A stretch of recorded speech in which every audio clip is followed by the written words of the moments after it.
एक बार मैं फिर से आपको कुछ चीज़ें बताने बताने के लिए आ रहा हूँ। जैसे मैंने लास्ट टाइम आपको बताया था, कुछ इंपॉर्टेंट ऑफ पार्ट टू के बारे में बताया था कि बोर्ड का कैसे पढ़ना है अपने को, पार्ट टू में क्या क्या था। आज मैं आपको पार्ट वन के बारे में बताता हूँ, जो अपने पास इंपॉर्टेंट क्या क्या है।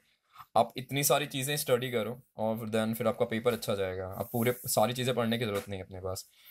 तो पार्ट वन स्टार्ट करते हैं। आपको शायद पता ही होगा पहला चैप्टर कौन सा है? सॉलिड स्टेट है।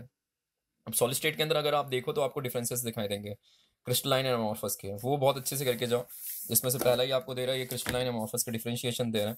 जो सेकंड पार्ट आ रहा है आप देखो, इसमें दे रहा है 2D और 3D अरेंजमेंट दे रहा है। ए टाइप है अपने पास, अगर आप देखो तो इसमें अपने को टाइप देगा ए टाइप दे रहा है। और अपने को साइड में ए बी टाइप देगा। ये एक अरेंजमेंट आप देख लो अच्छे से। उसके बाद आप देखो तो पैकेजिंग इफिशियंसी, जिसमें से दे रहा है HCC, BCC, FCC, तीन अरेंजमेंट, तीन अपने पास पैकेजिंग इफिशियंसी फाइंड आउट करने के लिए दिया जा रहा है इसमें। ठीक है, ये आपको मैं एक्सप्लेन करके भी बता दूंगा। उसके बाद जो नेक्स्ट पार्ट है अपने पास शायद डिफेक्ट है। इसके अंदर आपने देखा होगा लाइन डिफेक्ट है, वैकेंसी डिफेक्ट है, बहुत सारी डिफेक्ट चीज़ें दी हुई हैं। आप बस इतना इनफ है इस चैप्टर के लिए। और आप कुछ इसमें के न्यूमेरिकल करके चले जाओ, सॉल्व एग्जाम्पल इसमें से करके चले जाओ। इनफ है इतना इस चैप्टर के लिए। ठीक है। सेकंड चैप्टर की बात करते हैं, सॉल्यूशन एंड कॉलिगेटिव प्रॉपर्टीज। अब इसमें देखो, सबसे पहले स्टार्ट करते हैं हम लोग रॉल्स लॉ से। अगर आपने देखा होगा रॉल्स लॉ जो इक्वेशन है, जिसमें से हम लोग को मोलार मास फाइंड आउट करने के लिए दे रहा है, जिसमें से अपने मोलार मास फाइंड आउट करने के लिए दे रहा है अपने को सोल्यूट का, वो वाला इक्वेशन आप फाइंड आउट करके जाओ, रॉल्स लॉ वाला। अब रॉल्स लॉ करने से पहले आप देखो, वहाँ पे आपको लोअरिंग वेपर प्रेशर का और रिलेटिव लोअरिंग वेपर प्रेशर का दो डेरिवेशन दिया रहेगा। इक्वेशंस है, वो भी आप करके जाना। एलिवेशन इन बॉइलिंग पॉइंट वाला है, डेल्टा टीबी वाला। Elevation depression in freezing point दे रहा है अपने को, वो डेल्टा टीएफ वाला है। फिर आपको कुछ वेंट ऑफ फैक्टर के बारे में दे रहा होगा, डेरिवेशन बॉयज लॉ है। इसके बाद शायद देखा होगा आपने चार्ल्स लॉ रहेगा। तो यहाँ पे एक इक्वेशन अपन फाइंड आउट करते हैं, pi is equal to CRT, वो वाला करके अच्छे से चले जाओ। एक बहुत इंपॉर्टेंट डेरिवेशन दे रहा है जो अपने पास है ना, डिग्री ऑफ डिसोसिएशन वाला, वेंट ऑफ फैक्टर का एसोसिएशन डिसोसिएशन वाला। इसमें I-1 is equal to N-1। इसका डेरिवेशन दिया हुआ है, ये पूरी तरीके से अच्छे से करके जाना। उसके बाद जो नेक्स्ट पार्ट जो दे रहा है अपने पास, जितने भी इसमें डेफिनेशन दिए हुए हैं छोटे छोटे, ऑस्मोसिस है, ऑस्मोटिक प्रेशर है, सेमी परमेबल मेम्ब्रेन्स है, ट्रू सोल्यूशन क्या होता है, बाइनरी सोल्यूशन क्या होता है, ये सब आप करके जाओ।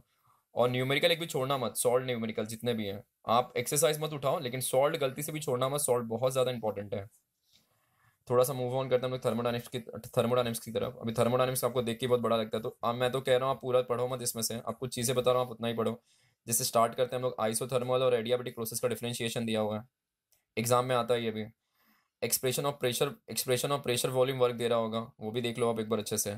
ये बहुत ज़्यादा इंपॉर्टेंट है, बहुत बार पूछता भी है ये concept of maximum work done. उसके बाद जैसे ही आप पीछे टर्न करोगे, तो आपको साइन कन्वर्जन के चार कंडीशंस दिए होंगे, वो आप अच्छे से पढ़ लो। उसके बाद अपने पास ये आपने देखा होगा, delta H equal to delta U plus P delta V. ये शायद अपने देख कौन सा लॉ है, कुछ कोई लॉ दिख रहा है अपने को इसके अंदर, दिस इज कॉल्ड योर। अगर आपने देखा रहेगा तो उसमें तो अपने को दे रहा है ना, इट्स माई एक थर्मोडायनेमिक्स का फर्स्ट लॉ है ये।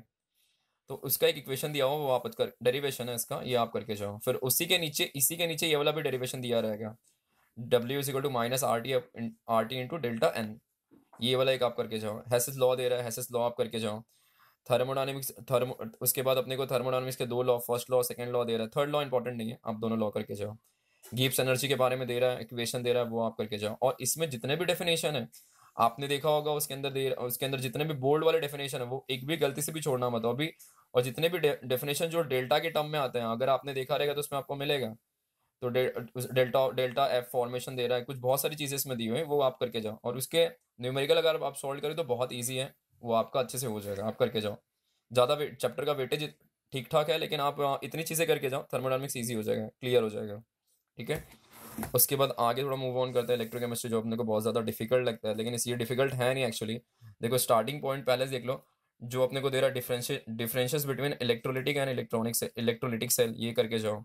कोलरेज लॉ है उसका, कोलरेज लॉ का डेफिनेशन करके जाओ, प्लस उसका डेरिवेशन करके जाओ। डेरिवेशन के साथ एक न्यूमेरिकल दिया हुआ है, वो भी अच्छे से करके जाओ।